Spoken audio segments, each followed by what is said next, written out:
Salt Lake City, Utah. Maria, welcome. What's on your mind? Hi, Michael. When did you first realize you weren't liberal, and was it a particular issue or just liberalism in general? Okay. I was a social worker on the west side of Manhattan. I was a young kid out of college. No, I knew it wasn't paying very much. I knew I'd be deprived of wealth. But that didn't stop old Mike because he knew he was going to save the poor. So as the story is unfolding, I'm living in a cheap apartment with a mattress on the linoleum. I've got wooden crates for night tables. I've got, the standard bricks or whatever they call them and boards for a living room table. You got the hippie things on the walls to cover the windows because you can't afford curtains. Whatever, it didn't bother me. You figure you're young and there's plenty of time to buy a night table. What was more important was saving the poor.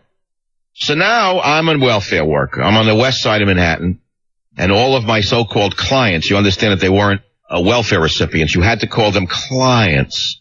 We were lectured in the orientation to call them clients. I found that odd. What do you mean clients? I'm not a lawyer. Well, all right, they're your clients. You understand? You're representing them. Oh, huh. Because they're on downtrodden. So I'm visiting my clients. You have to do a once-a-month inspection of their apartment. And this was a startup home that I was going to one of my clients who should remain unnamed. We'll just call him Mr. Smith. So I come back to the office, and I report to my supervisor, a very nice do-gooder woman. She says, now, Mr. Smith is setting up an apartment with Mrs. Smith. Yes.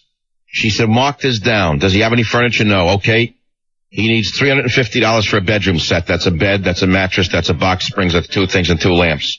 $350. Living room, everyone in a civilized home has to have a coffee table, 2 side tables, a sofa, and a side chair. Put down $550. Kitchen has to have a kitchen table, round table, 4 chairs. That's $250. Anyway, by the time she got through, it was $3,250. And she said, go to the cashier and get a check from Mr. Smith. You'll bring it to him on Monday. So I'm sitting there. I'm writing this up. I'm getting a check for this bum. And I'm going to bring it to him on Monday for $3,500. I'm earning $5,000 a year as a welfare worker, and I'm sleeping on a mattress on the floor.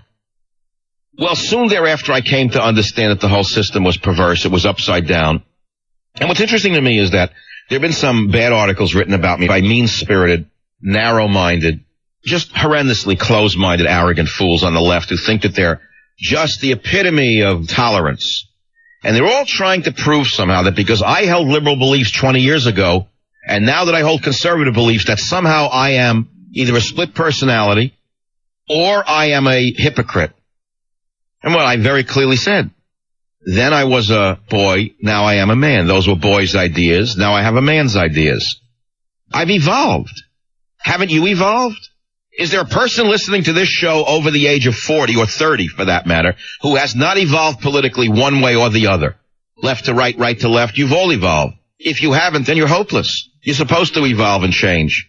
Isn't that the liberal credo? Be open to change. So here I am. I've been open to change, and I've changed. But what? I'm the closed-minded person when you're stuck in the 60s bigotry of left-wing isms?